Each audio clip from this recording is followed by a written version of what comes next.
আসসালামু আলাইকুম। আশা করি সবাই ভালো আছেন। আমি আপনাদের দেখাবো কীভাবে আপনারা আপনাদের ফোন গরম হওয়ার থেকে বাঁচাবেন। অনেক সময় আমাদের ফোন 5 মিনিট 10 মিনিট ব্যবহার করার পরেই গরম হয়ে যায়। এত তাড়াতাড়ি ফোন কীভাবে গরম হয়? এই ফোন গরম হওয়া নিয়ে আমাদের অনেক সমস্যা রয়েছে। এই সমস্যার সমাধান করার ছোট্ট একটি উপায় হলো প্লে স্টোর। শুনে কি অবাক হয়েছেন? প্লে স্টোর থেকে আমরা যেভাবে অ্যাপ ইনস্টল করি, এই প্লে স্টোর থেকে আবার আনইনস্টল করলে সেখানে গিয়ে জমা হয়। এই প্লে স্টোর থেকে সেই অ্যাপগুলো আবার ডিলিট করতে হয়। না হলে কি হয়, ওই অ্যাপের কারণে মাঝে মাঝে চার্জ কমে যায়, ফোনে চার্জ কমে যায়, আবার গরম হয়ে যায়, খুব তাড়াতাড়ি ফোন গরম হয়ে যায়। তো আপনারা কী করবেন, এই প্লে স্টোর থেকে সেই অ্যাপগুলো ডিলিট করে দেবেন। তো প্রথমে আমি প্লে স্টোরটি ওপেন করে দেখাচ্ছি। তো আমি প্লে স্টোর ওপেন করে নিয়েছি। তো এখান থেকে কী করবেন, এখানে দেখতে পাবেন লোগো, এই লোগোতে একবার ক্লিক করবেন। লোগোতে ক্লিক করার পর এখানে দেখতে পাবেন ম্যানেজ অ্যাপস অ্যান্ড ডিভাইস, এইখানে ক্লিক করবেন। এইখানে ক্লিক করার পর এই ম্যানেজ অপশনে একবার ক্লিক করে দেবেন। একটু সময় নেবে, তারপর তাড়াতাড়ি চলে আসবে।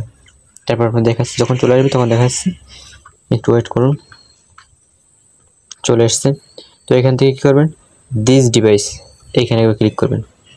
এখানে ক্লিক করার পর নট ইনস্টলড, এইখানে ক্লিক করবেন। একটু সময় নেবে, খুব তাড়াতাড়ি চলে আসবে। এই চলে এসছে। এখান থেকে কী করবেন, এই দেখতে পাচ্ছেন এই কতগুলো অ্যাপ, এই অ্যাপগুলো সেই অ্যাপ যেগুলো আমি ইনস্টল করছিলাম, তারপর আবার আনইনস্টল করে দিয়েছি, মানে ডিলিট করে দিয়েছিলাম। তো এইখানে এসে জমা হয়েছে, আবার এখান থেকেও ডিলিট করে দিতে হবে।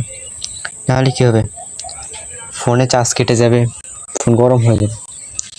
ফোনে চার্জ কেটে গেলে কীরকম খারাপ লাগে না, ফোন গরম হয়ে গেলে কীরকম যায়। তো এই ছোট্ট একটি টিপসের সাহায্যে, এই ছোট্ট একটি কাজের সাহায্যে, সেটিংয়ের সাহায্যে আপনারা খুব সহজেই ফোনে চার্জ কমিয়ে নিতে পারবেন, মানে চার্জ যাতে কম না হয় সেই ব্যবস্থা করতে পারবেন, ফোন গরম হবে না।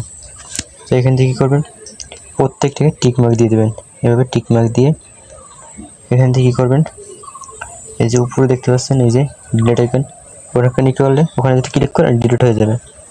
যদি চান সব ডিলিট করবেন না, কিছু ডিলিট করবেন, তো এভাবে করবেন।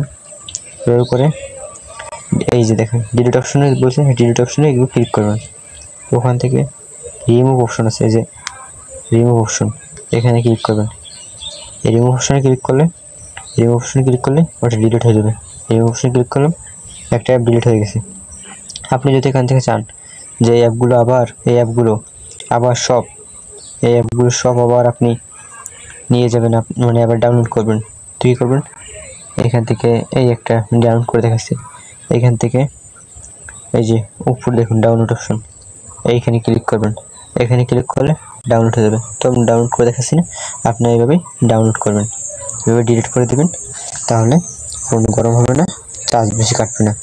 সেই ছোট্ট একটি টিক বা সেটিংয়ের সাহায্যে আপনি এইভাবে করতে পারবেন।